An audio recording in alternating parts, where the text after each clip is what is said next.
La sortie en salle toute récente du film Pulse de Eino Suni, dans lequel Elsie Sloane arbore de saillants cheveux verts, nous a donné envie de poursuivre notre série chromatique dans Bleu Up en nous intéressant donc cette semaine à la couleur verte. Et pour commencer, d'autres personnages de l'histoire du cinéma ont les cheveux verts, par exemple Dean Stockwell, tout jeune, dans Le garçon aux cheveux verts, fable sur l'intolérance que réalise Joseph Losey en 1948, mais aussi plus récemment et plus survolté, le Joker, ici version Jared Leto, dans Suicide Squad. Oh my God. Sinon, de nombreux personnages au cinéma sont tout verts, hier avec Errol Flynn dans Les Aventures de Robin des Bois, ou aujourd'hui avec Ryan Reynolds dans Green Lantern, des personnages plutôt gentils comme Bob Razowski dans Monstres et compagnie, ou des personnages moins gentils comme le Bouffon Vert dans Spider-Man, des personnages très sages comme Yoda dans l'Empire contre-attaque, ou des personnages moins sages, comme le Dr Banner, alias Hulk, dans Hulk, des personnages propres comme Gamora, dans Les Gardiens de la Galaxie, ou des personnages moins propres, comme l'ogre Shrek, dans Shrek. Mais encore, de nombreux mondes parallèles au cinéma sont verts, par exemple la Cité d'Émeraude, encore lointaine, pour Dorothy et ses amis, dans Le Magicien d'Oz, ou le monde parallèle plus proche pour Alec Baldwin et Gina Davis dans Beetlejuice. Du coup, logiquement, de nombreuses créatures fantastiques au cinéma sont de couleur verte, comme les fantômes gloutons que découvre Dan Aykroyd dans SOS Fantôme, ou la fée Angelina Jolie, accompagnée de vert dans Maléfique. Sans oublier le liquide vert diabolique qui hante l'église de Prince des Ténèbres de John Carpenter, et sans oublier également, moins maléfique et plus facétieuse, la matière verte inventée par Robin Williams dans Flubber.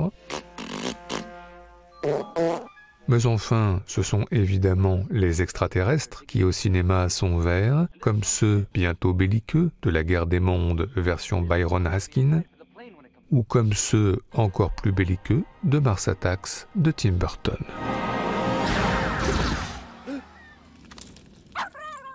Mais encore, qui dit vert, dit nature, végétation, arbres, plantes, herbes. Dans La Belle Verte, par exemple, Colin Serrault imagine une planète verte dont les habitants vivent en paix à 1000 lieues des tourments et des conflits de la Terre. Une vision idyllique du vert que l'on retrouve dans de nombreux films et de nombreuses scènes bucoliques, comme exemple canonique dans La Mélodie du Bonheur. Do, ré, mi. Do, ré, mi. Et sinon, même dans des films apocalyptiques comme Wall-E, avec une terre en ruine, le vert peut encore surgir à l'improviste comme un infime signe d'espoir. Mais cela dit, le vert espérance au cinéma cède souvent la place au verdâtre, au glauque, pour signifier le malaise. C'est par exemple l'univers bouché, sans horizon, de La Cité des enfants perdus de Caro et Genet, caractérisé par une couleur verte très marquée, ou c'est la boutique exsangue et verdâtre elle aussi de Michel Piccoli dans Une chambre en ville. Et dites, j'en ai besoin pour ma comptabilité. Boutique qui nous fait penser à l'appartement de Sabine Azéma dans On connaît la chanson, tout aussi exsangue et tout aussi verdâtre, qui provoque malaise et étouffement. Ça te dérange pas si on ouvre un peu la fenêtre là, parce que je suis... Non, pas du tout. C'est que le vert est parfois synonyme de dégoût, d'où les très nombreuses ambiances vertes littéralement irrespirables au cinéma, de la banlieue boueuse et verdâtre de Tuntura Point de Christophe Kieślowski, à la fête avec masque à gaz de Virgin Suicides de Sofia Coppola, sans oublier Harry Dean Stanton dans Paris, Texas, revenu mal en point d'on ne sait où et soigné dans une étrange ambiance verte. Ce qui nous fait penser à la scène à la pharmacie, toute verte, elle aussi, de Tueur né. Et ce qui nous fait penser également, puisque l'on parle de pharmacie, au logo vert qui déteint sur les personnages dans le Playtime de Jacques Tati. Sinon, dans le même ordre d'idées, la dépression se signale aussi, parfois, par une couleur verte omniprésente, comme celle qui envahit Kirsten Dunst dans le Mélancolia de Lars von Trier, ou la maladie tout aussi insidieuse, mais jamais vraiment nommée, qui gangrène le couple Greta Gerwig-Adam Driver dans le récent White Noise et qui se traduit par de nombreuses taches vertes. What? Just some saliva that you didn't know what to do with? It was a lifesaver. Enfin, puisque l'on parle du verre glauque, citons la garde à vue malaisante des adolescentes de Spring Breakers d'Harmony Korine, baignées dans une ambiance chromatique peu ragoûtante, tout comme la prison verdâtre elle aussi de Choi Min-sik dans Old Boy de Park Chan-wook. Un enfermement qui nous fait d'ailleurs penser au Green Room de Jérémy Saulnier, avec ses membres d'un groupe punk qui vont bientôt vivre l'enfer dans un huis clos verdâtre étouffant. Un peu comme Jodie Foster et Kristen Stewart, enfermés dans la Panic Room verte dans Panic Room de David Fincher. Et puis, continuité logique, le cinéma d'horreur en est lui aussi passé par des ambiances vertes malaisantes, ne serait-ce que dans le Suspiria de Dario Argento, ou ne serait-ce que dans l'étrange couleur des larmes de ton corps d'Hélène Caté et Bruno Forzani. Mais encore, eh bien pour changer de registre et respirer un peu, les choses de l'amour en passent parfois elles aussi par le verre. Il y a par exemple dans le 2046 de Wong Kar-wai les chassés-croisés amoureux entre Zhang Ziyi et Tony Leung dans Les couloirs verts, mais aussi dans la Rumba d'Abel et Gordon, un rapprochement lors de jolies chorégraphies vertes là aussi. Sinon, un célèbre film d'Alfred Hitchcock, Vertigo, a travaillé la couleur verte avec entre autres ce rideau iconique dans la chambre d'hôtel de James Stewart et Kim Novak. Un rideau que Damien Chazelle, c'est connu, a repris dans La La Land. Sinon, autre allusion chromatique à Vertigo, dans La voix humaine de Pedro Almodovar, Tilda Swinton qui prononce le mot vertigo, bientôt suivi à l'image par un imposant rideau vert.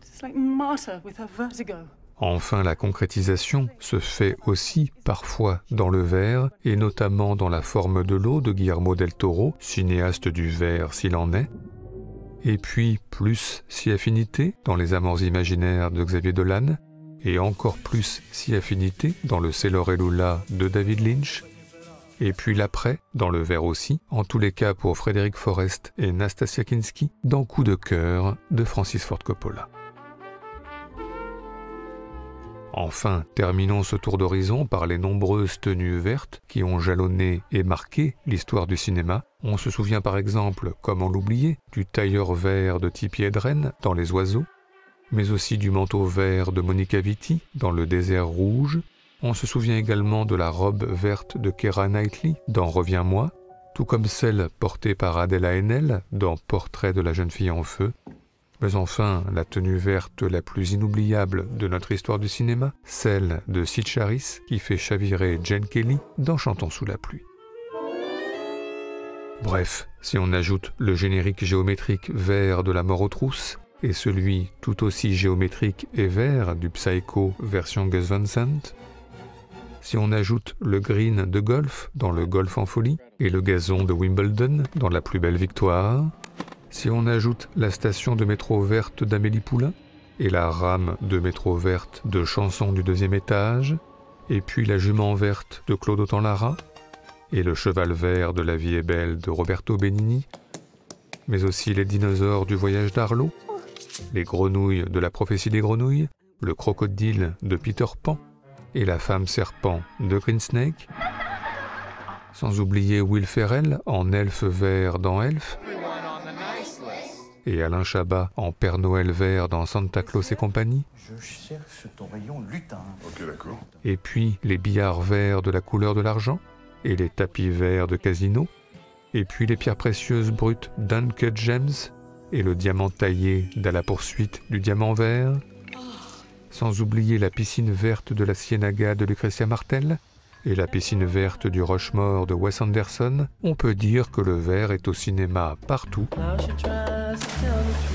surtout si on ajoute la nourriture appétissante de l'odeur de la papaye verte, et la nourriture moins appétissante de Soleil Vert, les yeux verts en gros plan des aventures de Jack Burton, et les yeux verts en encore plus gros plan de Massacre à la tronçonneuse, les toilettes vertes d'Aviator, et la salle de bain verte de Shining, le petit écran vert de Peter Coyote dans Lune de Fiel, et le grand écran vert d'Ed Harris et Jim Carrey dans Truman Show, ce qui nous fait d'ailleurs penser que Jim Carrey a été vert dans Batman Forever, mais aussi dans le Grinch, ou encore dans The Mask. Oui, le vert absolument partout, et on s'en veut déjà d'avoir oublié la chambre verte de la chambre verte, la ligne verte de la ligne verte, et le Green Book de Green Book, et encore plus d'avoir oublié l'Irlande très verte de John Ford dans L'Homme Tranquille, les ongles verts de The Big Lebowski, la kryptonite de Superman, et enfin, last but not least, l'usine de chewing-gum que découvre Louis de Funès dans les aventures de Rabbi Jacob. Et tout ceci nous a, comme d'habitude, donné des envies de classement. C'est donc parti pour notre traditionnel top subjectif, et cette fois non pas 5, mais exceptionnellement 6, et oui, on n'a pas pu faire autrement, c'est comme ça. Le top 6 donc, celui des meilleures scènes vertes de l'histoire du cinéma, en tous les cas pour nous. Notre numéro 6, mais oui, commençons par l'évidence de l'évidence avec Matrix le premier. Car si la saga a ensuite connu des fortunes diverses, il ne faudrait quand même pas oublier ce qu'ont inventé les Wachowski en 1999, il y a déjà 24 ans, une nouvelle mythologie tout simplement, avec la Matrice, l'Oracle, les Sentinelles, l'Agent Smith, Morpheus, Trinity et Neo.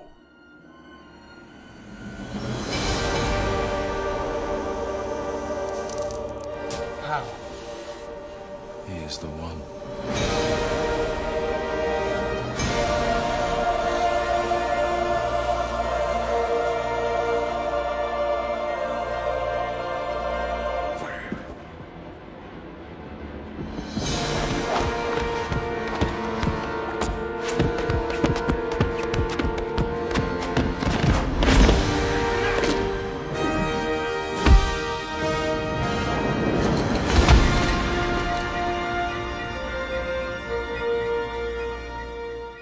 Notre numéro 5, si vous ne savez pas ce qu'est le phénomène optique dit du rayon vert, deux solutions, lire le livre de Jules Verne ou regarder le film d'Éric Rohmer, et notamment cette scène au bout du suspense, Marie Rivière et Vincent Gauthier face à l'horizon, le coucher de soleil et le rayon vert, peut-être que, peut-être pas.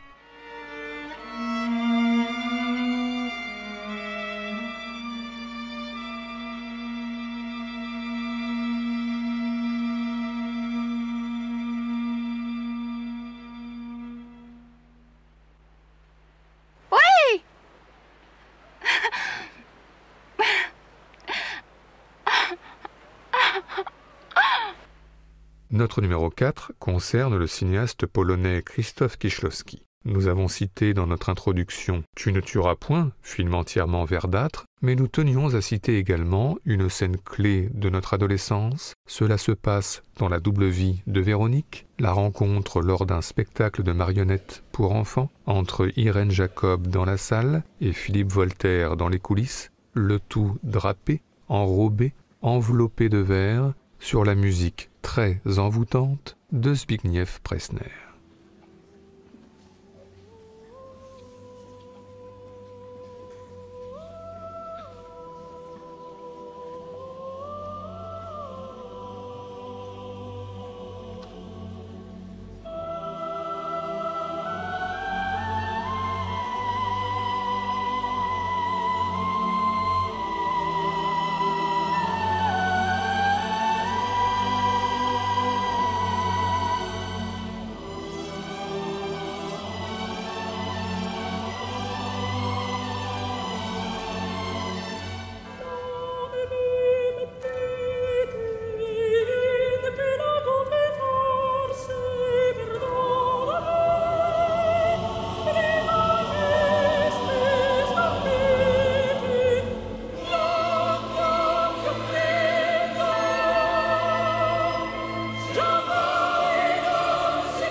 Notre numéro 3 ne concerne pas tout à fait le cinéaste Zhang Yimou. Pourtant, 2 de ses films contiennent de très jolies scènes vertes, Le secret des poignards volants et sa forêt de bambous verts, et Hero et son combat au milieu des draps verts aussi.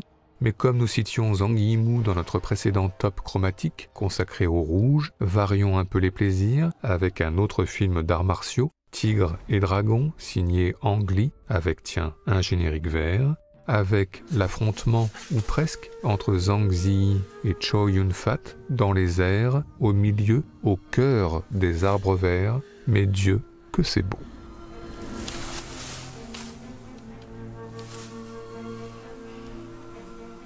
当然，古斯留一步给你，是要见你的本性。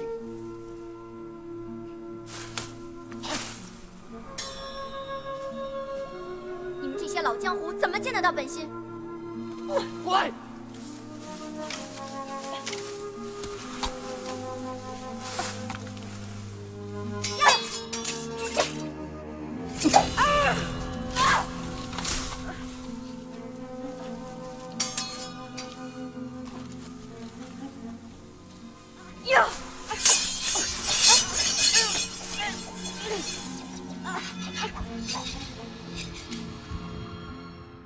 ！Notre numéro 2, parfois, souvent, le vert est utilisé par contraste. C'est par exemple le cauchemar de Monica Bellucci dans Le Irréversible de Gaspar Noé, baigné dans des teintes sombres et oppressantes, et par opposition, la dernière scène du film, solaire, colorée et très verte.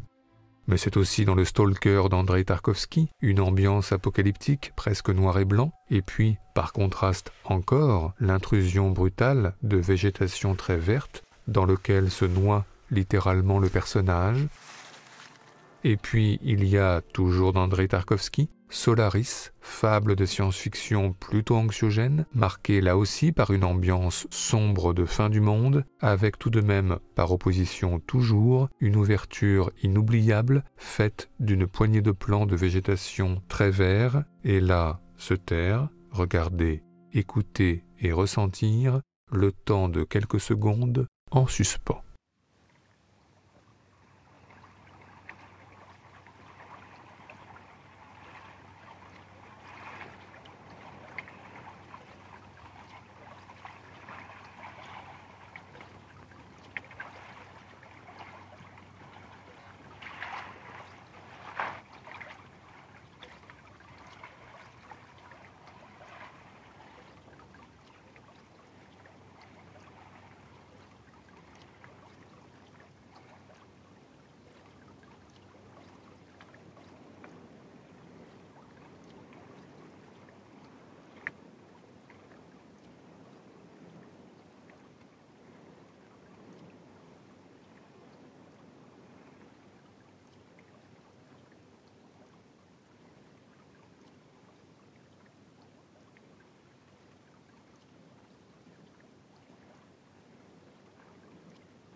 Enfin notre numéro 1, bon, nous pourrions terminer par la plus belle scène de l'un des plus beaux films du monde, Vertigo d'Alfred Hitchcock, le retour de Kim Novak d'Entre les morts face à un James Stewart bouleversé.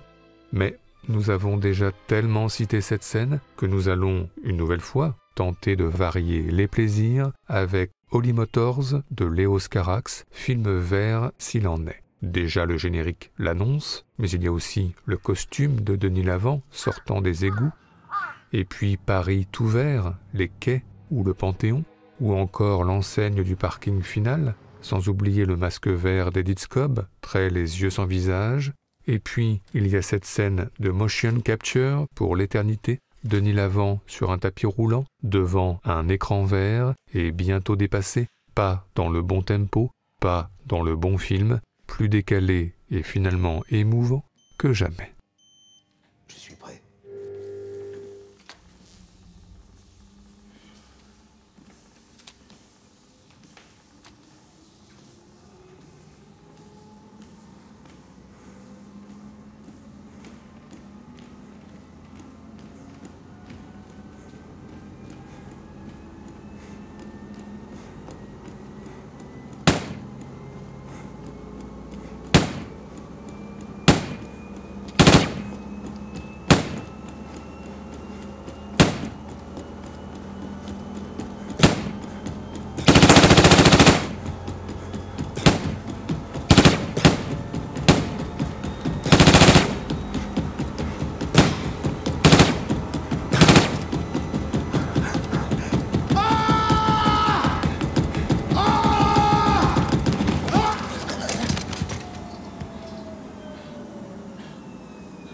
Que se passe-t-il? Un vertige. J'en prends mon souffle, on continue.